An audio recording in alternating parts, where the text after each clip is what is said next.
Divorce కావాలి అంటున్నాడు. ఏదో చెప్పలేని ఇబ్బంది పడుతున్నాడు. రీజన్ ఏంటో సరిగ్గా చెప్పట్లేదు. భార్యకి విడాకులు కావాలి మేడం నాకు. ఎందుకు? ఆమె క్యారెక్టర్ నాకు నచ్చలేదు మేడం. మీకు పిల్లలు ఉన్నారా సార్? ఒక్క బాబు అండి, ఒక్క బాబు. బాబు, మరి ఆ బాబు పరిస్థితి ఏంటి? ఏం ఆలోచించట్లేదా మీరు? ఆ బాబు కూడా నాకు పుట్టలేదని అనిపిస్తుందండి. అనుమానం వేరు, నిజం వేరండి. రోజు చాటింగ్ చేయడం, ఎవరితోనూ మాట్లాడడం, గంటల తరబడి ఉండడం, నన్ను కూడా పట్టించుకోవడం, బాబు ఏం చేస్తున్నాడో ఎవరో పట్టించుకోవడం. బాబుతో కూడా ఇలాగే ఉంటుందా ఏమే? ఆమె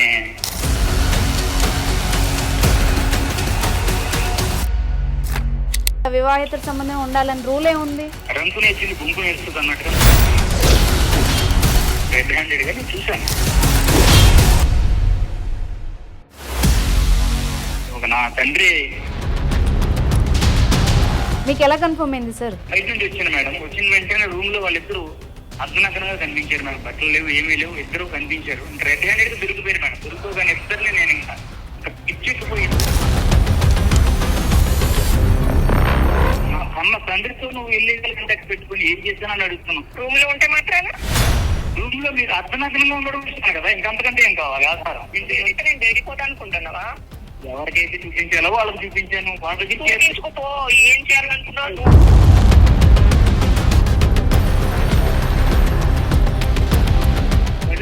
నేను ఆదరించడం మాటలు జాగ్రత్తగా మాట్లాడమని ముందే చెప్పిన. పిచ్చి పిచ్చి మాటలు మాట్లాడడం. ఒకవైపు ఏమో నాన్న, ఒకవైపు ఏమో భార్య. ఏ విధంగా ఇది పరుగు పట్టుకుంటాడు? మరి ఏం చేస్తావు ఇప్పుడు? నువ్వు ఎదురుతావు నువ్వు అసలు ఇప్పుడు? పోయిన పరుగు ఎలాగ నాకు ధైర్యం ఉందా ఇప్పుడు? మీరు చేసింది కరెక్ట్ అని మీరు అనుకుంటున్నారా? అవునండి, నేను చేసింది కరెక్టే.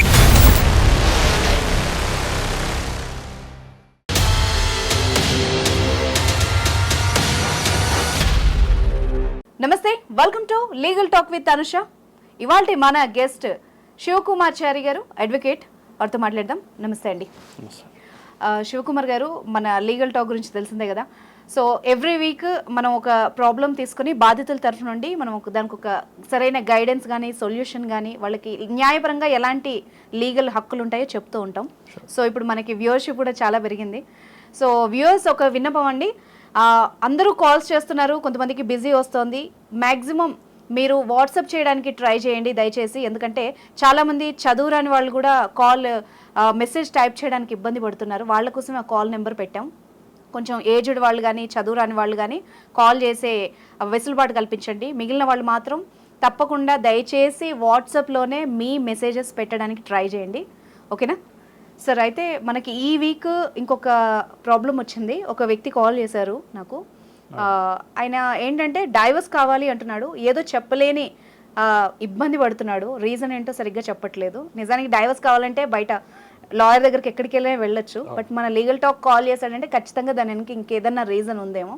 ఒకసారి మనం లైవ్లో ఆయన కాల్ చేసి ఇష్యూ ఏంటో కనుక్కుందాం. ఓకేనా? కాల్ చేస్తాం. రింగ్ అవుతోంది. హలో. Hello madam. శేఖర్ గారు ఉన్నారండి? ఉన్నానండి, నేనే శేఖర్ మాట్లాడేది. సరే అండి, ఇది లీగల్ టాక్ నుండి కాల్ చేశానండి. నా పేరు అనుష. నేను మాట్లాడాను కదా. Okay madam. సో ఇప్పుడు మన ముందు అడ్వకేట్ శివకుమార్ గారు కూడా ఉన్నారు. ఒకసారి మీ సమస్య ఏంటి క్లియర్గా తెలిస్తే మనం లీగల్గా ఏం చేయొచ్చు, మీకు ఏ అవకాశాలు ఉన్నాయన్నది లాయర్ చెప్తారు. అసలు మీ సమస్య ఏంటో ఓపెన్గా చెప్పండి. మా సమస్య ఏంటి మేడం? భార్యకి విడాకులు కావాలి మేడం నాకు. మీకు డైవర్స్ కావాలి. ఓకే. ఎందుకు? ఆమె క్యారెక్టర్ నాకు నచ్చలేదు మేడం. క్యారెక్టర్ నచ్చలేదా? అవునండి. అంటే ఎన్నేళ్ళు అయిందండి పెళ్ళై? పెళ్ళి 9 సంవత్సరాలు అవుతుంది మేడం. 9 సంవత్సరాలు అయిందా? 10 సంవత్సరాలు అవుతుంది. 10 సంవత్సరాలు అయింది. ఇప్పుడు క్యారెక్టర్ బాగాలేదా? ఇప్పుడు నేను కల్లారా చూశాను మేడం. చూసి నేను ఆమె మీద నేను డౌట్ పడవలసి వచ్చిన పరిస్థితి ఏర్పడింది. సరే, మీకు పిల్లలు ఉన్నారా సార్? ఒక్క బాబు అండి, ఒక్క బాబు. బాబు, మరి ఆ బాబు పరిస్థితి ఏంటి? ఏం ఆలోచించట్లేదా మీరు? ఆ బాబు కూడా నాకు పుట్టలేదని అనిపిస్తుందండి. నాకు పుట్టలేదని ఖచ్చితంగా చెప్తాను. అమ్మో, ఈయన అనుమానం కాదండో, ఈయన ఫిక్స్ అయిపోయాడు. శేఖర్ గారు ఏమనుకోకండి, అంటే అనుమానం వేరు, నిజం వేరు కదా. ఇప్పుడు మీకు డౌట్ ఉంది అంటున్నారు, అదొకటి కొంచెం నాకు క్లారిటీ రావట్లేదు. అంటే ఎందుకు డౌట్? ఆమె బిహేవియర్ ఏమన్నా తేడాగా అనిపించిందా? ఎందుకు వచ్చింది మీకు డౌట్? మేడం 10 సంవత్సరాల నుంచి సంసారం నేను చేస్తున్నానంటే ఈ రోజునే నేను ఇటువంటి పరిస్థితిలో ఉన్నాను అంటే దానికి తగిన కారణం, బలమైన కారణం లేకుండా నేను చెప్పను కదా మేడం. నాకు ఒక నిమిషం ఆగు. నాకు అర్థమైంది మీ బాధ అర్థమైంది, లేకపోతే మీరు కాల్ చేసి అడగరు. బట్ అనుమానం వేరు, నిజం వేరండి. నేను అదే అంటున్నాను, మీకు ఎట్లా కన్ఫర్మ్ అయింది, ఇంత ఖచ్చితంగా ఎట్లా చెప్తున్నారు, ఏం జరిగిందో క్లియర్గా చెప్పాలి. ముందు అనుమానంగా మొదలయ్యి ఆ తర్వాత నేను కన్ఫర్మ్ అవడానికి గల కారణాలు, చాలా బలమైన కారణాలు నేను కళ్ళారా చూశాను మేడం. అందుచేత నేను చెప్తున్నాను, లేకపోతే ఎంత ఈజీగా చెప్పే మనిషిని కాదు నేను. నాకు అర్థమైంది శేఖర్ గారు. అయితే ఒక మాట ఏంటంటే క్లియర్గా చెప్పండి, అసలు మీకు అనుమానం ఎందుకు స్టార్ట్ అయింది అక్కడ నుంచి చెప్పండి. ఓకే మేడం, నేను ఒక సాఫ్ట్వేర్ ఎంప్లాయీ మేడం. ఓకే. అయితే నేను జాబ్ రీత్యా బయటికి ఒక 10 రోజులు 15 రోజులు ఉండాల్సిన పరిస్థితి. అలాంటి పరిస్థితిలో నేను వెళ్ళేవాడిని. ఓకే. వెళ్ళి 10 రోజులకో 15 రోజులకో నేను వచ్చేవాడిని. వచ్చిన తర్వాత ఏ భార్యతో అయినా ఆనందంగా గడపాలి, ఆనందంగా ఉండాలి, నా భార్యను 10 రోజులు ఏంది నేను చూసి అన్నటువంటి ఫీలింగ్ ఏ మగాడికైనా ఉంటుంది. ఓకే. అలాంటి ఫీలింగ్ తో నేను వెళ్ళినప్పుడు ఆమె ఎదురొచ్చిన అటువంటి తీరు చూస్తే కళ్ళల్లో ఎందుకు వచ్చాడురా బాబు అన్నట్టుగా అనిపించింది, కానీ వచ్చాడన్నటువంటి ఆనందం కానీ ఫీలింగ్ నాకు కనిపించలే. అప్పుడు నాకు ఏమిటి ఇలా ఉంది, నేను ఏ భర్తైనా ఉదయం వెళ్ళి సాయంత్రం రాకపోతేనే ఆలోచిస్తారు కదా, 10-15 రోజులు అయింది నేను వెళ్ళి, అయినప్పటికీ ఫీలింగ్ లేదు. పైగా ఎలా ఉన్నాడు, ఎక్కడ తిన్నాడు, ఎక్కడ ఉన్నాడు ఏంటో కూడా ఆలోచించకుండా ఒక అగ్గలాడుతూ నా మీద ఒక ఫీలింగ్ చూపించలేదేమి. అలాంటప్పుడు నాకు అనుమానం ఏ మగాడికైనా సర్వసాధారణంగా వచ్చే అనుమానం అండి. ముందు ఫీలింగ్ ఏంటంటే అభిమానం ఉండాలి, ఆప్యాయత ఏది కనిపించలేదు ఆమె అందు. ఓకే. అంటే అమ్మాయి ఇంట్రెస్ట్ లేనట్టుగా బిహేవ్ చేస్తుంది లాయర్ గారు. ఓకే. తర్వాత నాకు రోజు రోజుకి ఆమె మీద ఇంకా అనుమానం బలపడింది. ఓకే. ఏంటి ఇలా చేస్తుంది అని. అలాగే ఆ రోజు వచ్చింది. ఎలాగంటే రోజు చాటింగ్ చేయడం, ఎవరితోనూ మాట్లాడడం, గంటల తరబడి ఉండడం, నన్ను కూడా పట్టించుకోకపోవడం, బాబు ఏం చేస్తున్నాడు ఎవరో పట్టించుకోకపోవడం, ఒక కొడుకు వాడిని కూడా పట్టించుకోకపోవడం. బాబుతో కూడా ఇలాగే ఉంటదా ఏమే? అంతే అండి, బాబుతో కూడా అంతే పరిస్థితి. ఆమె ఆ ఫోన్ చాటింగ్లు, ఫోన్ లో మాట్లాడాలు అదే చేత తప్ప ఇంకా బాబు ఒక భర్త 10 రోజులకు 15 రోజులకు జాబ్ ఇచ్చే వెళ్ళి బయటకు వెళ్ళి వచ్చాడు, ఆయన ఆలనా పాలన చూద్దామని ఎటువంటి ఆలోచన లేదా అన్న. అలాంటప్పుడు ఏ మగాడికైనా అనుమానం సహజంగా వస్తుంది కదండి. అందరి మగాళ్ళకి నా ఆలోచన కూడా అలాగే ఉంది. అందుచేత నేను అలా. కానీ ఇప్పుడు శేఖర్ గారు ఒకటి, ఇప్పుడు ఆమె బిహేవియర్ ఇంట్రెస్ట్ లేదు అనడానికి ఏ కారణం అన్నా ఉండొచ్చు కదా, వివాహిత సంబంధం ఉండాలని రూల్ ఏ ఉంది. కరెక్ట్ మేడం, చాలా బాగా కరెక్ట్ గా వచ్చింది. నా డౌట్ వచ్చింది మేడం. డౌట్ వచ్చి నేను రోజు రోజుకి నాకు అనుమానం ఇంకా పెరిగింది. పెరగడం నాకు ఆమె షాపింగ్స్ కానీ, తర్వాత బిగ్ బజార్లు కానీ అదని బాబుని తీసుకుని వెళ్ళిపోతుండే. అప్పుడు నాకు ఒక ఆలోచన వచ్చింది, ఏంటి బిగ్ బజార్లు రోజు షాపింగ్ మాల్ లోనే వెళ్ళిపోతుంది, పైగా బాబుని తీసుకుని వెళ్ళిపోతుంది. సరే అంటే మీ బాబుని కూడా తీసుకెళ్తుందా బయటికి వెళ్ళినప్పుడు? అవును మేడం, బాబుని కూడా తీసుకెళ్ళిపోతుంది. ఎందుకంటే ఆ బాబుని కూడా తీసుకెళ్ళడం వల్ల అనుమానం రాదని ఆమె ఆలోచన. ఓకే. ఓకే. మళ్ళీ ఏమైనా ఫాలో అవుతాడేమో అని ఆలోచన అయి ఉండొచ్చు. ఆమె తెలివితేటలు ఆమెకు చూపించండొచ్చు. ఓకే. ఓకే. చేత నేను ఆ బాబుని తీసుకుని వెళ్తుంటే 1 రోజు 2 రోజులు చూశాను, గమనించాను. సర్లే ఏదో పని మీద వెళ్తుందిలే, సర్లే ఏదో ఇంటికి సంబంధించిన విషయాలు కానీ, ఇంటికి సంబంధించిన కాయగూరలు కానీ, లేదంటే రేషన్ కానీ ఏదో తెచ్చుకుంటున్నామో అనుకున్నా. రోజు ఇదే బాగోతాం. అంటే ఎక్కువసేపు ఉంటుందా బయట? బయట ఎప్పుడు ఉదయం వెళ్ళింది అనుకోండి మధ్యాహ్నం రావడం, మధ్యాహ్నం వెళ్ళింది అనుకుంటే సాయంత్రం రావడం, చాలా ఎక్కువసేపు, ఎక్కువ లాంగ్ టైం. అప్పుడు ఇలా 1-2 రోజులు చూశాను మేడం.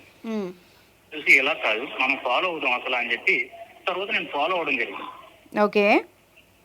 ఫాలో అయిన తర్వాత ఒక బిగ్ బజార్ లో కనిపించడం ఒక బాయ్ ఫ్రెండ్ తో కనిపించింది, వేరే అబ్బాయితో. షాపింగ్ అంటే నార్మలే కదా, మేబీ అక్కడ పరిచయం అయ్యి ఉండొచ్చు, మీరెందుకు అనుమానపడాలి? కరెక్టే మేడం. అక్కడి నుంచి వాళ్ళు ఆగిపోకుండా ఇప్పుడు ఎవరైనా మామూలు షాపింగ్ లో అపరిచిత వ్యక్తులు మామూలుగా ఏదైనా మామూలుగా తెలియని వ్యక్తులు ఏదైనా కనిపించారంటే, మాట్లాడారు, ఏదంటే దేని గురించి అడ్రస్ అడిగారంటే అది వేరే విషయం. అలా కాదు కదా, ఆ పక్కన ఏదో కాఫీ ఏదో టీ స్టాల్ ఏదో ఉంది, ఇద్దరు వెళ్ళిపోయి కూర్చున్నాం. పక్కన కూర్చొని మాట్లాడుకుంటున్నారు. దాంతో ఏకశాఖలు పక్కపక్కలు ఇవన్నీ చూస్తే ఎవరికైనా దూరం నుంచి కాదు కదా, దగ్గర నుంచి అయినా సరే దూరం నుంచి అయినా అనుమానం కలుగుతుంది కదండి. నాకు ఇప్పుడు డౌట్ ఏంటంటే శేఖర్ గారు, అనుమానం కలిగింది కానీ కన్ఫర్మ్ ఇప్పుడు ఆ అబ్బాయితో ఆ అమ్మాయికి సంబంధం ఉందని రూలే ఉంది. అవును మేడం, మీరు అన్నది నిజమే. కానీ రోజు ఇప్పుడు 1 రోజు అంటే అనుకోవచ్చండి, రోజు నేను వెళ్ళింది 2 రోజుల నుంచి చూస్తున్నా, 3వ రోజు నాకు అనుమానం వచ్చింది. ఇంకా అనుమానం వచ్చింది, సరే అని చెప్పి ఫాలో అయితే ఆ అబ్బాయితో మాట్లాడడం, ఆ తర్వాత కాశీకి అని చెప్పి ఉండడం, గంటల తరబడి అక్కడే కూర్చొని మాట్లాడుకోవడం, మొత్తం టైం అంతా షాపింగ్ కాదు, ఆయనతోనే గడుపుతుంది. ఇంకా ఆ షాపింగ్ ఏంటి మేడం, అది షాపింగ్ కాదు కదా.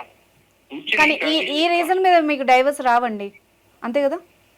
నాకు ఎట్టి పరిస్థితుల్లో నాకు ఆమెతో డైవర్స్ కావాలి మేడం. ఆహా, లేదు లేదు శేఖర్ గారు, ఎక్కడో పాయింట్ మిస్ అవుతుంది. ఇది కాదు రీజన్, ఎందుకంటే నాకు అర్థమైపోతుంది, అంతే కదా లాయర్ గారు? ఇప్పుడు మీకు అనుమానం ఉండొచ్చు, బట్ దాన్ని బేస్ చేసుకుని ఒక అమ్మాయికి లైఫ్ పాడు చేయలేదు, కోర్టు కూడా ఇవ్వదండి ఈ రీజన్ మీద. మీరు చెప్పేది ఎక్కడో మిస్ అవుతుంది నాకు, ఏదో అసలు రీజన్ చెప్పట్లేదు మీరు అనిపిస్తోంది. వాళ్ళు అక్కడితో 2 రోజులు అలా 2-3 రోజులు చూశాను మేడం, వాళ్ళు ఫాలో అయ్యాను. ఫాలో అయిన తర్వాత హఠాత్తుగా వాళ్ళు రూమ్ నుంచి బయటికి రావడం, తల తిరిగిపోయి ఈమె ఆయన షర్ట్ బయటికి రావడం, ఇద్దరిని నేను కళ్ళారా ఇంకా చెప్పడానికి చాలా బాధాకర విషయం అండి. ఇదేదో అంత సినిమాటిక్ గా ఉంది సార్. సో తర్వాత ఏం జరిగిందో చెప్పండి. తర్వాత మేడం ఇంకా నిలదీయడం జరిగిందండి. ఆమె అడిగారు మీరు ఆమెని, అంతేనా? అడిగాను. ఒప్పుకుందా? అడిగాను మేడం, ఒప్పుకోలేదు మేడం. అది నువ్వు ఎవరినో చూసి ఎవరినో అనుకుంటున్నావేమో అన్నట్టుగా దబాయించింది. ఇప్పుడు శేఖర్ గారు, ఇంకొకటి ఏంటంటే మీ బాబు కూడా మీకు కలిగిన బాబు కాదు అని ఒక మాట వదిలేశారు మీరు, అది ఎందుకు వచ్చింది? ఎందుకనంటే మేడం, ఇప్పుడు ఆమె నేను నిలదీశాను, నువ్వు ఎవరితో బాయ్ ఫ్రెండ్ తో ఉండడం నేను చూశాను, నేను కళ్ళారా చూశాను, ఇంత బుకాయించొద్దు అండ్ ఈ వరుడు వాడేనండి, తప్పు ఒప్పుకో. నువ్వు రంకు నేర్చింది బొంకు నేర్చుతుంది అన్నట్టుగా నువ్వు ప్రవర్తిస్తున్నావు, నువ్వు నా దగ్గర నీ వేషాలు ఏం సాగు, నేను రెడ్ హ్యాండెడ్ గా నేను చూశాను, అందుకు నువ్వు ఒప్పుకోవాల్సిందే అని చెప్పాను. అంటే ఆ తర్వాత డిఎన్ఏ అయితే నువ్వు అంత పరిస్థితిగా మాట్లాడిన అయితే డిఎన్ఏ టెస్ట్ చేయను కదా, అప్పుడు ఎవరు బాగోతాం ఏదో తెలుస్తుంది కదా అని నేను అన్నాను మేడం. డిఎన్ఏ టెస్ట్ కి మీరు అడిగారా? అడిగాను మేడం. అడిగిన వెంటనే ఒప్పుకోలేదు, ఫస్ట్ ఏమో ఒప్పుకోలేదు, కానీ నేను మొత్తం మీద ఒప్పించాను. ఎందుకు అంత బాధపడిపోతావు, నువ్వు తప్పు ఏందని అయితే డిఎన్ఏ టెస్ట్ వెళ్ళిపోతావు కదా అని నేను అడిగాను మేడం. ఆఖరికి ఒప్పుకున్న తర్వాత డిఎన్ఏలో ఏం తెలియదంటే అతనిది కాదు నాది కాదు, ఏం చేయాలో, ఎవరితో చెప్పుకోవాలో, ఎవరితో పాలు పంచుకోవాలో, ఈ బాధను ఎవరితో చెప్పుకోవాలో కూడా చెప్పలేని పరిస్థితి. ఎందుకంటే ఎటు చెప్పుకున్న ఒకవైపు తండ్రి, ఒకవైపునేమో కట్టుకున్న భార్య, ఎవరితో చెప్పుకున్నా మా పొరువే కదా. ఏ విధంగా దీన్ని మనం పరిష్కరించాలన్నటువంటి కాదండి. ఇప్పుడు నాకు ఒక డౌట్ ఏంటంటే, మీకు కన్ఫర్మ్ అయిందా? అదొక్కటే క్లారిటీ ఇవ్వండి, దాని తర్వాత ఏం చేయాలో ఆలోచిద్దాం. అతనే నేను కన్ఫర్మ్ అయిన తర్వాత నేను కన్ఫర్మ్ అయింది, ఆయనతోనే ఇప్పుడు నా తండ్రి దీనికి మూల కారణం అని అనిపించింది. మీకు ఎలా కన్ఫర్మ్ అయింది సార్? నేను బయట నుంచి వచ్చాను మేడం. వచ్చిన వెంటనే రూమ్ లో వాళ్ళిద్దరు అర్ధనగ్నంగా కనిపించారు మేడం, బట్టలు లేవు ఏమీ లేవు, ఇద్దరు కనిపించారు. ఇంకా రెడ్ హ్యాండెడ్ గా దొరికిపోయారు మేడం. దొరుకుగానే ఇద్దరిని నేను ఇంకా పిచ్చెక్కిపోయి ఇద్దరిని నేను బాధేశాను మేడం, ఇద్దరిని చెదగొట్టు వదిలేశాను. అప్పుడు ఒప్పుకున్నారు మేడం. వీళ్ళ ఫాదర్ అండ్ వీళ్ళ వైఫ్ అలా కనిపించారంట. వినడానికే చండాలంగా ఉంది అసలు, దారుణం ఇదే. మరి ఇప్పుడు ఫైనల్ గా ఒప్పుకున్నారా అండి వాళ్ళు? కళ్ళారా చూశాను కదా మేడం, ఇంక ఒప్పుకోవడానికి సిగ్గుపడిపోయారు మేడం. అయ్యో, నాకు ఎదురు తిరిగారు తీరా, ఏం చేస్తావు ఏంటి, ఏం చేసుకుంటో చేసుకో అన్నటువంటి పరిస్థితి. అంటే ఇప్పుడు బెదిరిస్తున్నారా, ఎదురు తిరిగారా ఇప్పుడు? ఇంకా అవును మేడం, ఎదురు తిరిగారు మేడం. ఎందుకంటే దొరికిపోయారు, కాదు అని అనలేరు. ఇంకా నన్ను వదిలించుకోవడం వాళ్ళకి హాయిగా ఉంటుంది. మరి అప్పుడు ఈజీ కదండి మీకు, డైవర్స్ వచ్చేయడం ఈజీ కదా. అంటే ఆస్తి ఉంది కదా మేడం. ఆహా, ఇక్కడ పాయింట్ ఆస్తి కూడా సార్. నా ఆస్తి కోసం దాని ఆలోచన అది. మీరు ఏమైనా ఎవిడెన్స్ రికార్డ్ చేసిరా అండి? ఫోన్ రికార్డ్ చేశాను మేడం, ఫోన్ లో రికార్డ్ చేశాను. అంటే వీడియో ఫుటేజ్ ఏమైనా తీసుకున్నారా? కిటికీలోంచి తీసాడంట. సరే, ఇప్పుడు శేఖర్ గారు, నాకు ఒకటి అర్థమైంది, మీ ప్రాబ్లం చెప్పలేక చెప్పారు. బట్ మీరు ఒక పని చేయండి, వన్ సైడెడ్గా మనం వినలేం కదా, ఒకసారి మీ వైఫ్ ఏమంటుందో కూడా ఒకసారి విందాం. ఆమెను ఒకసారి ఒక కాన్ఫరెన్స్ కాల్ అనుకోండి తీసుకొని, ఇప్పుడు మీరు ఎలాగో బయట ఉన్నాను అంటున్నారు కదా, ఇంట్లోంచి వచ్చానన్నారు కదా, సో ఆమెకు ఒకసారి కాల్ చేయండి, కాన్ఫరెన్స్ పెట్టి డైవర్స్ గురించి అడిగి చూడండి, ఆవిడ ఏమంటుందో విని దాన్ని బట్టి సొల్యూషన్ ఇద్దాం. ఆ పని చేస్తారా? నేను మ్యూట్లో పెడతాను, మీ ఇద్దరు మాట్లాడుకోండి, ఒకసారి విందాం ఆ వాదన ఏంటో.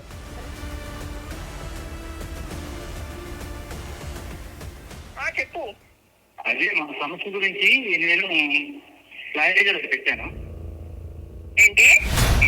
మన ఇద్దరి సమస్య గురించి లాయర్ గారి దగ్గర చెప్పడం జరిగింది. మన సమస్య గురించి లాయర్ గారి దగ్గర చెప్తారా?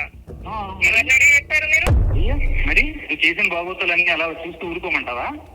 ఏం చేశానని? నువ్వు నా నా కన్న తండ్రితో నువ్వు ఇల్లీగల్ కాంటాక్ట్ పెట్టుకుని ఏం చేశానని అడుగుతున్నావు. మీరు చూసారా? చూసారా? ఉందా? చూస్తాను కదా రూమ్ లో, నేను చూసాను కదా. చూసారా? చూస్తాను కదా, మీ ఇద్దరిని మాట చూస్తాను మారుస్తాను. కదా. రూమ్ లో ఉంటే మాత్రాన రూమ్ లో మీరు అర్ధనగ్నంగా ఉండడం చూస్తాను కదా, ఇంకంతకంటే ఏం కావాలి ఆధారం? అబద్ధాలు చెప్పకండి. వద్దులు కాదు, నిజం నా దగ్గర ఉన్నది ప్రూఫ్. వదిలించుకోవడానికి మీరు ఇలా నిందలు వేయడం ఏమన్నా బాగుందా? నా దగ్గర ఆధారాలు ఉన్నాయి. ఒక తండ్రి మీదనే తండ్రితో పెట్టుకోవడానికి సిగ్గులేందని నువ్వు. నేను మరి దబాయిస్తోంది నా- లాయర్ మాటలు జాగ్రత్త, మాటలు జాగ్రత్తగా మాట్లాడు. అగ్రత కాదు, నువ్వు చేసిందని విలువగా మాట్లాడద్దు. చేసిందని భర్త జాగ్రత్తగా మాట్లాడు. చేసిందని నువ్వే అంత ఇదిగా కళాఖండగా మాట్లాడితే ఏ తప్పు చేయలేని వాడిని కళ్ళారా చూసాను. నేను ఎలా మాట్లాడాలి చెప్పు? నువ్వే చెప్పు. మీరు ఎలా చెప్తారు నేను తప్పు చేశానని? ఆ? నేను కళ్ళారా ఎట్లా చెప్తావు నువ్వు అసలు? ఎట్లా చెప్తావు నువ్వు అసలు? రోజు ఇద్దరిని నేను రెడ్ హ్యాండెడ్ చూశాను. దాని దగ్గర రికార్డు, నా దగ్గర ఉంది రికార్డింగ్. ఏమని అంటే అన్ని నువ్వు సీసీ కెమెరాలు అన్ని పెట్టేసినావా?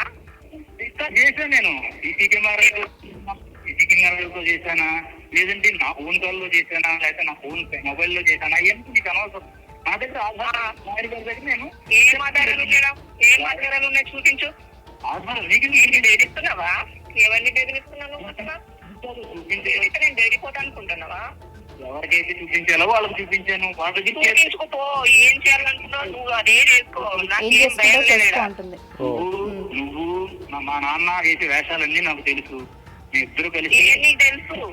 అవన్నీ అనవసరం. నువ్వు డ్రైవర్ కి ఉదయ అయ్యి నువ్వు సంతకం పెడితే ఇద్దరికి అంటే నువ్వు పెట్టమంటే నేను పెడతాను అనుకున్నావా? ఏంటి పెట్టేది? పెట్టు. ఏం చేసుకుంటా చేసుకో. నేను జీవితం సాధించలేను. ఇంకా అనవసరం. నీ క్యారెక్టర్ లేనప్పుడు ఆయన ఆడటంతో ఉండవలసిన అవసరం నాకు లేదు. అనవసరం. ఇంకా అంటే నువ్వు చెప్తే నేను వింటా అనుకున్నావా? ఎందుకు వినాలి? ఎందుకు పెళ్లి చేసుకున్నప్పుడు వచ్చేంత వరకు భరించాలి, తప్పదు. నువ్వు సంతకాలు పెట్టమని నేను ఎందుకు పెడతాను అసలు? ఇలాంటి బజారుగా నేను ఆదరించడం ఇలాంటి మాటలు జాగ్రత్తగా మాట్లాడమని ముందే చెప్పిన. పిచ్చి పిచ్చి మాటలు మాట్లాడితే బాగుండదు. ఉదయంతో ఆదేశంగా మాట్లాడితే కలరా చూశాను కదా మా నాన్న నిన్ను కూడా. ఏంటి నువ్వు చేసేది? అబద్ధాలు చెప్పద్దు. ఇద్దరు కదా నా దగ్గర రికార్డింగ్ ఉందంటున్నాను కదా. నా దగ్గర రికార్డింగ్ ఉంది మొత్తం ఏంటి? నాకు చూపించు. రికార్డింగ్ ఏమున్నాయో, నీ వీడియోలు ఏమున్నాయో నాకు అన్ని చూపించు. అంతా మర్యాదగా డైవర్స్ ఇస్తే ఇద్దరికి క్షేమం. అది ఇంకా ఎక్కువ అంటే డైవర్స్ ఇచ్చి ఇంటి పరువు తీసుకుందాం అనుకుంటావా? ఎవరి ఇంటి పరువు తీస్తావు నువ్వు? బాబోయ్. పరువా లేకుంటే ఎవరి పరువు తీస్తావు? అంటే అలా ఆలోచిస్తున్నాం. ఆ రకంగా ఏరియాలో ఏం చేస్తారంటే ఒకవైపు ఏమో నాన్న, ఒకవైపు ఏమో భార్య, ఏ విధంగా ఇది పరువు పట్టుకుంటారు. మరి ఏం చేస్తావు ఇప్పుడు నువ్వు? ఏం చేస్తావు నువ్వు అసలు ఇప్పుడు? వీడి పరువు ఎలాగో నాకు ధైర్యం ఉందా ఇప్పుడు? వీడి పరువు ఎలా మహానటి బాబోయ్. ధైర్యం ఉందా? నీ మొహాన్ని పరువు. చూడదలుచుకోలేదు. మీలాంటి వ్యక్తుల మధ్య ఉండాలనుకుంటలేదు నేను. ఇంకా నా జీవితం మరి ఏం చేస్తావు నువ్వు? ఉండకుండా ఏం చేస్తావు? వచ్చినట్టు ఉండాలి ఇక్కడే. ఆమె ఇక్కడే ఫిక్స్ అయింది. ఉండాలి. చచ్చినంత వరకు ఇక్కడే ఉండాలి. నేను మాట్లాడతాను. ఉండాలి. నేనైతే డైవర్స్ ఇవ్వను. డైవర్స్ ఇవ్వడు, ఇది మామూలుగా ఇవ్వను. రాష్ట్రంగా చేసుకుంటూ అవి చూసుకుంటూ నేను పూర్తి ఉంటావా నన్ను? నువ్వు సరే ఏమన్నా సరే మాట్లాడదాం. నాకు అదంతా హలో హలో లేదు. Hello hello hello hello hold అండి ఒక్క నిమిషం. ఎవరు? అనిత గారు నమస్తే అండి. హలో ఎవరండి? నా పేరు అనుష అండి. మేము లీగల్ టాక్ నుండి కాల్ చేసాం. మీ కన్వర్జేషన్ అంతా మనం వింటున్నాం అనమాట. చాలా బాగా మాట్లాడుతున్నారు. పరువు తీసుకోకూడదు అని చెప్పేసి మీరు చేసింది కరెక్ట్ అని మీకు అనిపిస్తోందా? అసలు మిమ్మల్ని ఎవరండి మధ్యలో రమ్మన్నారు? మధ్యలో కాదమ్మా, మీరు చేసింది కరెక్ట్ అని మీకు అనిపిస్తోందా? అవును అనిపిస్తుంది. అయినా మీరెవరండి అడగడానికి? పర్సనల్ విషయాలు మీరెందుకు వస్తున్నారు? మేమెవరో తర్వాత చెప్తాను, కానీ మీరు చేసింది కరెక్ట్ కాదు అనిత గారు. ఇప్పుడు ఆయన అంటే మీరెవరండి చెప్పేది? మీ హస్బెండే లీగల్ సొల్యూషన్ కోసం మీ హస్బెండే అప్రోచ్ అయ్యారు. మాకు ఇక్కడ ఒక అడ్వకేట్ ఉన్నారు. మేము ఇప్పుడు మీడియా తరఫు నుండే మాట్లాడుతున్నాం. లేదండి, ఏది పడితే అది చెప్తా ఉంటారు. అది మీరు నమ్మేసి నన్ను అంటారా? నమ్మడం అంటే గుడ్డిగా ఎవరు నమ్మరండి. ఇప్పుడు కన్వర్జేషన్ విన్నాం, మీ స్టోరీ అంత తెలుసు, ఆయన ఎవిడెన్స్లతో రెడీగా ఉన్నారు. ఆయన రెచ్చగొట్టింది నేను మాట్లాడిన దానికి మీరు అలా అడుగుతారా నన్ను? ఆయన దగ్గర ఉండే ప్రూఫ్లు ఉన్నాయండి. ఇప్పుడు మీరు చేసింది కరెక్ట్ అని మీరు అనుకుంటున్నారా? అవునండి నేను చేసింది కరెక్ట్. ఏముంది మీరు తప్పడానికి? అసలు మీరెవరు? సరే ఒక నిమిషం మీరు అలాగే హోల్డ్లో ఉండండి. శేఖర్ గారు చెప్పండి మేడం. సరే ఇప్పుడు మీకు డైవర్స్ కావాలి అంతే కదా? మీ దగ్గర ప్రూఫ్లు ఉన్నాయి. ఇప్పుడు మన లాయర్ గారు ఇన్వాల్వ్ అయ్యి మాట్లాడతారు, ఒకసారి వినండి ఇద్దరు. లాయర్ గారు ఇప్పుడు ఈయన చెప్పినట్టుగా ఆయన దగ్గర ఎవిడెన్స్ ఉంది, ఆవిడ చేసింది నేను చూశాను అంటున్నాడు. ఇప్పుడు ఈ ఎవిడెన్స్లు ప్రొవైడ్ చేస్తే ఆయనకి డైవర్స్ వస్తాయా? 100% వస్తాయండి. ఇప్పుడు శేఖర్ గారు మీ దగ్గర వీడియో ఫుటేజ్ ఉందంటున్నారు కదా, ఉంది సార్. ఆ ఫుటేజ్ పట్టుకొని మీరు బేస్డ్ ఆన్ అడల్టరీ అనే ఒక గ్రౌండ్ కింద మీరు డివోర్స్ తీసుకునే అవకాశం ఉందండి మీకు. ఓకే, ఇప్పుడు అర్థమైందా? ఆయనకి అవకాశం ఉంది అనిత గారు, మీరు చేసిన తప్పు దొరికిపోయారు, కొంచెం ఇవ్వనండి, ఇవ్వదంట. ఇవ్వనండి. మీరు ఇచ్చే అవసరం ఏం లేదు మేడం. మీరు కోర్టులో ఫైల్ చేసిన తర్వాత మీకు సంబంధించిన ఎవిడెన్స్ ఒక నిమిషం అనిత గారు, లాయర్ గారు చెప్తున్నారు, ఒకసారి వినండి వినండి.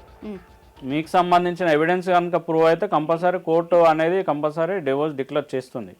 ఓకే, అర్థమైందా? మీ ఇక్కడ ఇక్కడ ఎన్ని ఉన్నా గానీ నేను అస్సలు ఇవ్వను. ఫస్ట్ విను అనిత, విను గారు అంటే బాగా విను విను. నువ్వు చేసింది చండాలమైన పని, ఫస్ట్ విను. నువ్వు ఆయన బెదిరించిన ఈ కాల్ రికార్డింగ్ ఒకటే కాదు, నువ్వు అనుకుంటున్నావేమో ఇంతకు ముందు నువ్వు ఆయనతో మాట్లాడిన ప్రతి కన్వర్జేషన్ ఆయన సబ్మిట్ చేశారు. అర్థమవుతుందా? మర్యాదగా మాట్లాడుతున్నాం, మెల్లగా మాట్లాడుతున్నామని. నేను దేనికైనా రెడీ, నేను అస్సలు విడాకులంటే అస్సలు ఇవ్వను. ఓకే, అంటే ఇప్పుడు ఒకటి అనిత, ఫస్ట్ నేను చెప్పేది విను. ఇక్కడ నువ్వు చేసిన తప్పు బేస్ చేసుకుని ఆయనకు డైవర్స్ ఖచ్చితంగా వస్తాయి. అది నువ్వు కాదన్న ఇప్పుడు లాయర్ గారు చెప్పారు, నువ్వు ఇవ్వాల్సిన అవసరం లేదు, ఆయన తీసుకుంటాడు. కానీ ఇక్కడ చండాలమైన విషయం ఏంటంటే, నేను మాట్లాడకూడదు అనుకున్నాను, ఈ దరిద్రమైన కారణం పెట్టి మీరు కనుక డివోర్స్ తీసుకుంటే జనానికి అసలు మీరు ఏం సజెషన్ ఇద్దాం అనుకుంటున్నారు? సొసైటీలో చాలా రాంగ్ ప్రొజెక్షన్ పోతుంది, ఇలాంటి వాళ్ళు కూడా ఉన్నారా అన్నది తెలుస్తుంది. ఇప్పుడు నువ్వు ఎలా అయినా బెదిరిస్తున్నావు, పరువు పొద్దు అని నీ పరువు కూడా పోతుంది, అది గుర్తుపెట్టుకో. ఆయనకు ఒక్కడికే కాదు అక్కడ పోవాల్సింది. అట్లయితే చెప్తారండి మీరు అసలు. అయినా ఇలా ఫోన్లు మాట్లాడుతుంటే రికార్డ్ చేయడం ఎంతవరకు కరెక్ట్ చెప్పండి? నువ్వు చేసేది కరెక్ట్ కానప్పుడు, హలో హలో హలో అనిత ఒక్క నిమిషం హోల్డ్. నువ్వు చేసేది నీకు ఎలా కరెక్ట్ అనిపిస్తుందో ఆయన చేసేది కూడా ఆయనకు కరెక్ట్ అనిపిస్తోంది. ఆయన ఏం అనట్లేదు, ఈ చండాలమైన రిలేషన్లో నేను ఉండలేను, నేను బయటికి వెళ్ళిపోతాను, నా లైఫ్ నేను చూసుకుంటాను, మీ ఇద్దరు మొహాలు చూసి ఉండలేకపోతున్నానని చెప్తున్నాడు. అర్థమవుతుందా? శేఖర్ గారు మీరు మాట్లాడండి. శేఖర్ గారు లైన్ లో ఉన్నారా? చెప్పండి మేడం. అదిగో ఇప్పుడు అనిత గారి ఇది లేకుండా కూడా మీకు డైవర్స్ వస్తుందండి, మరి అలా ఫైల్ చేసుకుంటారా మీరు? చేస్తాను మేడం, నా మొత్తం మీద ఆవిడతో ఉండకూడదండి, ఇంకా ఆవిడతో ఇంకా తెగదించి. కానీ ఒక విషయం ఏంటంటే అండి, ఇప్పుడు మీరు మీ ఫాదర్ అండ్ మీ వైఫ్ మీద అలిగేషన్ చేస్తున్నారు. Okay, me father and alligations అనేది మీరు పిటిషన్లో మీరు మెన్షన్ చేసినా, లేకపోతే మీకంటే ఒక ఫ్యామిలీ అనేది రిలేషన్స్ అనేవి కొన్ని ఉంటాయి. ఓకే, మీరు అవన్నీ ఆలోచించుకొని బిహేవ్ చేయండి. ఇంకొకటి ఏంటంటే, వాస్తవంగా ఉందా లేకపోతే మీరు అలిగేషన్ చేస్తున్నారా అనేది ఒకటి మీకు మీరు ఆత్మపరిశీలన చేసుకోండి ఒకటి. రెండోది ఏంటంటే, ఒకవేళ ఆవిడ ఇది నిజంగానే చేసి దబాయిస్తుంది, లేకపోతే వేరే ఇంకేమైనా మాట్లాడుతుంది అని చెప్పేసి అంటే, మీరు డైరెక్ట్గా మీరు కోర్టును అప్రోచ్ కావచ్చు. మీరు బేస్డ్ ఆన్ అడల్టరీ గ్రౌండ్ కింద మీకు డివోర్స్ వస్తుందండి. ఆయన ఎవిడెన్స్ ఉంది, ఆయన ఫిక్స్ అయింది, ఆవిడ దబాయిస్తుంది, అంతే, అదే రీజన్, ఇంకేం లేదు.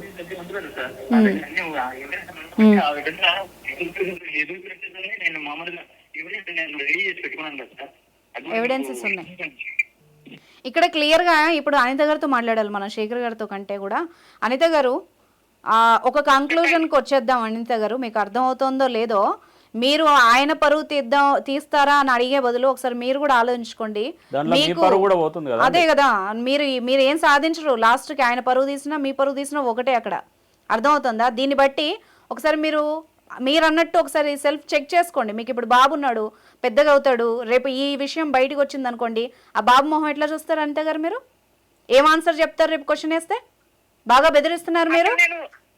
ఒక నిమిషం విను అనిత, విను విను అనిత, విను విను అనిత, విను నువ్వు ఫస్ట్. అనిత గారు ఫస్ట్ వినండి, మీరు చెప్పేది వినండి, వినిపించుకోవట్లేదు. మీరు బాగానే దబాయిస్తున్నారండి. నలుగురిలో దబాయించడం వేరు, కోర్టుకు వెళ్తే ఇష్యూ వేరు. అక్కడ మీకంటే దబాయించే వాళ్ళు చాలా మంది ఉంటారు. మీరు అవన్నీ ఫేస్ చేసి నలుగురిలో పరువు పోగొట్టుకొని ఈ ఇష్యూ బయటకు వచ్చి చుట్టాల ముందు అందరి ముందు మీ పరువు తీసుకొని ఆ బాబు ముందు మీరు తల దించుకొని బతకడం కంటే కూడా ఉత్తమమైన సజెషన్ ఏంటంటే, మీరు ఏదో ఒకటి డిసైడ్ అవ్వడమే బెటర్ ఇందులో. అంతే కదా సార్? మ్యూచువల్ గా కూర్చొని మీరు ఒకటి మీరు మాట్లాడుకొని మ్యూచువల్ గా కూడా డివోర్స్ తీసుకునే అవకాశం ఉంటది. మీ ఎందుకంటే అండర్స్టాండింగ్ ని బేస్ చేసుకొని కూడా ఇప్పుడు ఎందుకంటే శేఖర్ గారు చాలా ఆయన మెంటల్ గా కూడా చాలా డిస్టర్బ్ అయిపోయి ఉన్నాడు. ఆయన అసలు నేను బతకలేను అని నేను నాతో మాట్లాడినప్పుడైతే ఆయన ఒక రకంగా నేను వెగిసిపోయాను, నేను బతకలేను, బయట ఎప్పటికైనా తెలుస్తుంది నేను చచ్చిపోతాను అంటున్నాడు. వీళ్ళిద్దరు కూడా కలిసి ఉండట్లేదు కదా. ఆయన ఇప్పుడు బయటికి వెళ్ళిపోయాడు కదా, ఆయన్ని వదలొద్దు అనడానికి ఏంటి? ఈ డైవర్స్ రాకపోతే నా పరిస్థితి అదే అండి. ఏదో సూసైడ్ చేసుకోవడం అంతే. వింటున్నావా అనిత? వింటున్నావా? వింటున్నాను. నువ్వు ఫస్ట్ విను. నువ్వు మానసికంగానే కాదు. శేఖర్ గారు ఒక్క నిమిషం. శేఖర్ గారు నేను మాట్లాడతాను. నేను మధ్యగా నువ్వు నా జీవితం నుంచి విడిపోయావు అనుకో, నువ్వు సుఖంగా ఉండవు, నేను సుఖం ఉంటా. ఎవరు గొడవ వాళ్ళది ఇంకా. అంతేగాని నువ్వు అనవసరంగా డిస్టర్బ్ చేసి నన్ను డిస్టర్బ్ చేసి నువ్వు డిస్టర్బ్ అయ్యి ఇది చేయడం వల్ల ఏంటంటే నేను ఏం చేసుకోవాలంటే ఇంకా అగా వద్దు. శేఖర్ గారు ఒక్క నిమిషం నా మాట వినండి, నన్ను మాట్లాడినివ్వండి మీ ఇద్దరు. అనిత గారు వింటున్నారు కదా, ఒక మనిషిని అంత హింస పెట్టడం కరెక్ట్ కాదు. మీరు మరి మీకే అందులో వచ్చిన లాభం ఏంటో మాకు తెలియదు, కానీ కనీసం అతన్నన్నా ఫ్రీ బర్డ్గా వదిలేసేయండి. అతని లైఫ్ అతన్ని బతకనివ్వండి. ఆయన్ని ఆల్రెడీ మీరు మానసికంగా మీకు అర్థం కావట్లేదు, మానసికంగా మీ భర్తను మీరు చంపేశారు, అది గుర్తుపెట్టుకోండి. ఇక్కడ ఏంటంటే మీ డీటెయిల్స్ మాత్రం బయటికి రావు. కాకపోతే మీరు అందరూ బాగుండాలి, మంచిగా సెటిల్ చేసుకోవాలి మీ జీవితాన్ని. అర్థమైందా? అనిత గారు వింటున్నారా? మేడం మీరు కావాలి అంటే ఈ ఇష్యూ బయటికి రాకుండా మ్యూచువల్గా కూడా అండర్స్టాండింగ్ మీద కూడా విడిపోవచ్చు. మీరు భర్త కావాలి అనుకుంటే అటు ఆ రిలేషన్ వదిలేయండి. ఇప్పుడు అది అక్కడి దాకా లాగేశారు, తెగేదాకా లాగేశారు. పోనీ ఇప్పుడు ఆయనకు డివోర్స్ కావాలి అంటున్నారు, ఆయన్ని పట్టుకొని అట్లా వేధించడం కూడా కరెక్ట్ కాదు. ఒకసారి మీరు ఆలోచించుకొని ఆయనకి ఏం కావాలో అది చేయండి. లేదు కాదు కుదరదు అంటే ఆయన ఎలాగో ఇప్పుడు షో దాకా వచ్చి లాయర్ని కన్సల్ట్ అయిన వాడు బయటికి పోడా అండి? ఒక లాయర్ దగ్గరికి వెళ్ళి ఇష్యూ చెప్తాడు, కోర్టు ఆ ఎవిడెన్స్లు పెట్టి ఒక నోటీస్ ఇస్తాడు, కోర్టులో కేసు వేస్తాడు. అప్పుడు పోయేది ఎవరు పరువు? మీ అమ్మ నాన్నల ముందు ఇలాగే తలెత్తుకొని నిలబడతారా మీరు? బాగా బెదిరిస్తున్నారు ఆయన్ని. సొసైటీలో ఏ మొహం పెట్టుకొని ఉంటావు అనిత? నాకు అర్థం కాదు. ఆ విషయం బయటకు వచ్చాక ఇప్పుడు ఆయన మ్యూచువల్గా వినండి శేఖర్ గారు ఒక నిమిషం మాట్లాడొద్దు మీరు. ఇప్పుడు మీరు ఇలా మ్యూచువల్గా తీసుకోవడం వల్ల మీ పరువే దక్కుతుంది, శేఖర్ పరువు కాదు ఇక్కడ పోయేది. అనిత మంచిగా చెప్తున్నాను, నువ్వు ఒక అమ్మాయివి, ఆడదానివి, రేపు అబ్బాయి ఉన్నాడు, సొసైటీని ఫేస్ చేయడం చాలా కష్టం. మరి ఇంత చండాలమైన నిందబడితే మాత్రం అసలు నువ్వు ఫేస్ కూడా చేయలేవు. నువ్వు ఇప్పుడు డబ్బులు ఉండొచ్చేమో, ఆ డబ్బులు నీకైతే శాశ్వతం కాదమ్మా. మీ మామగారు ఆయన ఏం మాయ చేసాడో మాకు తెలియదు, కానీ ఆయన ఎన్ని రోజులు బతుకుతారు, ఆయన ఆయుర్దాయం తీరిన తర్వాత మరి నువ్వు ఎట్లా ఫేస్ చేస్తావు సొసైటీని, అది కూడా చూసుకో. ఇప్పుడు బాగానే అండా ఉంది అని ఎగురుతున్నావు, ఆ కొడుకు మీద ఆయన కూడా బాగా రివర్స్ అవుతున్నాడంట. మరి ఫ్యూచర్లో ఆయన పోయిన తర్వాత మరి నీ పరిస్థితి ఏంటి? నువ్వు ఆ కొడుకు మొహం ఎట్లా చూస్తావు, నలుగురిని ఎట్లా ఫేస్ చేస్తావు, ఇవన్నీ కూడా ఆలోచించుకో బెదిరించే ముందు. నిమిషం పని అనిత. మేడం చెప్పు. అంటే నేను విడాకులు ఇవ్వకుండా కుదరదమ్మా. ఇంకా ఆయన లేదు ఆయన ఒక మనిషిని ఒకటి గుర్తుపెట్టుకో అనిత, గుర్రాన్ని చెరువు దాకా తీసుకెళ్తావు, నీళ్ళు దాగించలేవు. ఇప్పుడు ఆయన మొహం ముందు అన్ని తప్పులు చేసి నువ్వు మాట్లాడిన విధానానికి నాకే చిరాకు వచ్చింది. ఆయన ఇంక వదిలేసేయండి, అది డిస్కషన్ అయిపోయింది. నేను ఇప్పుడు ఒకసారి శేఖర్ ఒక్క నిమిషం. అనిత గారు, శేఖర్ గారు మీ ఇద్దరు వినండి. ఒకసారి లాయర్ గారికి ఇస్తాను, మీరు లీగల్గా ఎలాగా సెటిల్ చేసుకోవాలి అన్నది. ఇప్పుడు శేఖర్ గారు మా దగ్గరకు వచ్చిన అంశం అయితే అది, మేము దానికి లీగల్గా ఆయన అడ్వైజ్ ఇస్తారు, అది ఫాలో అయిపోండి. ఓకేనా? హలో శేఖర్ గారు చెప్పండి సార్. ఉన్నారా మేడం అనిత గారు లైన్లో?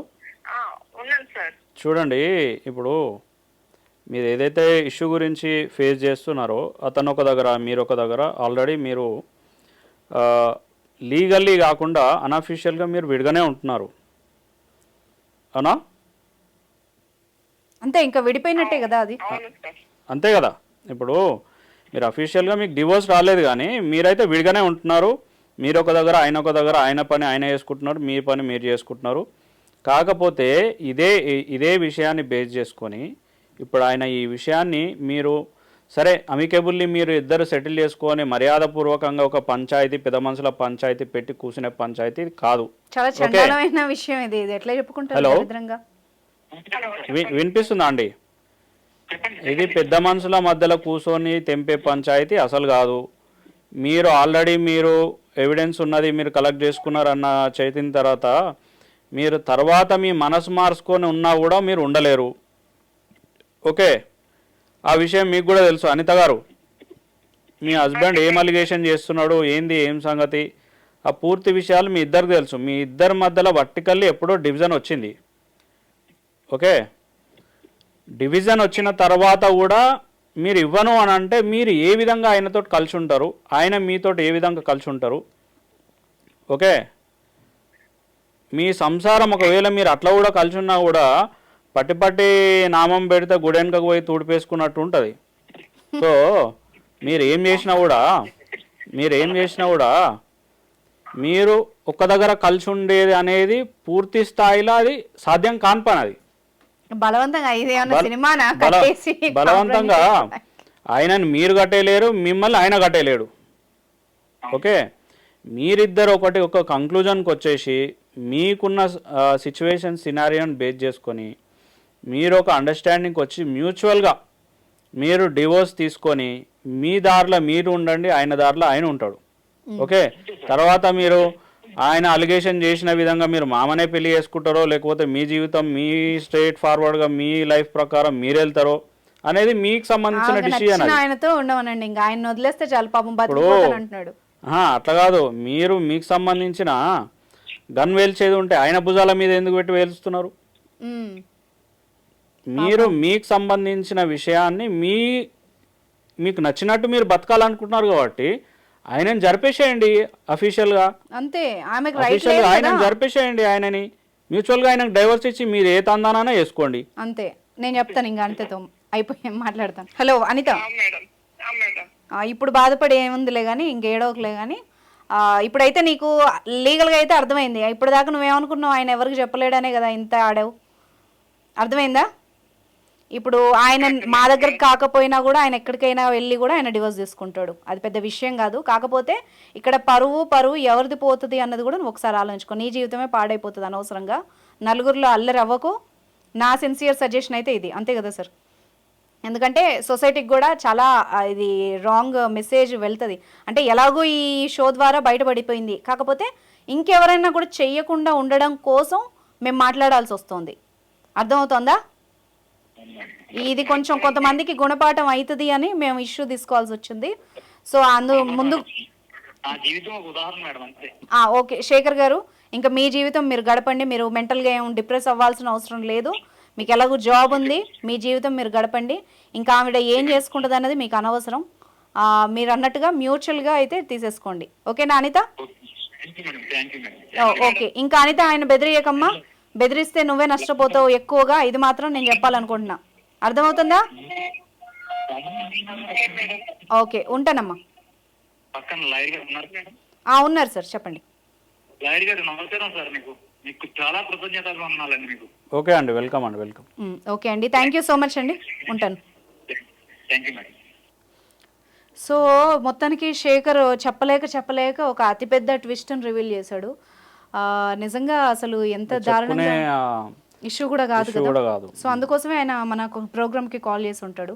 నిజంగా ఇలాగా చిన్న ఇది పట్టుకొని కూడా భార్యలు ఇలాగా బ్లాక్మెయిల్ చేస్తున్న పరిస్థితులు కొంత చూస్తూ ఉన్నాం కదా మనం. అంటే వాళ్ళిద్దరి మధ్యలో అంటే ఈయన 15 days పోవడం అదొకటి రీజను. దాని తర్వాత వీళ్ళిద్దరే ఇంట్లో ఉండడము, చిన్న బాబు ఉన్నాడు.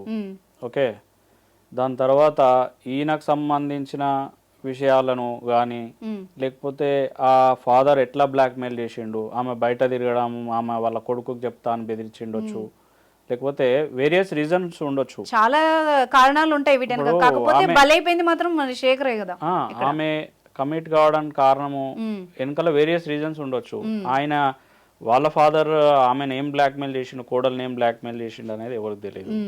ఓకే, ఆమె ఎక్కడ కమిట్ అయింది అనే ఒక రీజన్ అనేది మనం కూడా చెప్పలేము, ఆమె కూడా చెప్పలేదు ఎక్కడ కూడా. ఓకే, ఆమె ఇప్పుడు కూడా డినై చేస్తుంది. మళ్ళీ లాస్ట్కి మాట్లాడేటప్పుడు మళ్ళీ సైలెంట్గా ఆమె ఏం చేస్తుందంటే సరే ఎట్లా వేయాలి ఇప్పుడు ఆయనకి ఇయ్యలేను అంటే ఆమె ఈ యొక్క సిచ్యువేషన్ నుంచి బయటికి రాలేని పరిస్థితిలో ఆమె కూడా ఉంది. అవును, ఆ అబ్బాయి కాదు వాళ్ళ వైఫ్ కూడా అదే పొజిషన్ లో ఉంది. ఇప్పుడు ఏమని డివోర్స్ ఇవ్వాలి? సమాజంలో చుట్టాలల్లో బెదిరిస్తోంది కదా, రివర్స్ లో సమాజంలో చుట్టాలల్లో అన్నిట్లలో వీళ్ళు ఈ విధంగా కలిసి ఉంటున్నారు, మంచిగానే ఉంటున్నారు అనే ఒకటి మెసేజ్ బయట ఉంది. మొత్తానికి అనిత శేఖర్ని అడ్డం పెట్టుకొని అయితే తన ప్రొజెక్ట్ చేయాలనుకుంది సొసైటీకి తన లైఫ్ని. Okay, okay, ఒక హస్బెండ్తో మంచిగా ఉంటున్నట్టే ఉండి ఆమె చేయాలనుకున్నవి చేస్తోంది.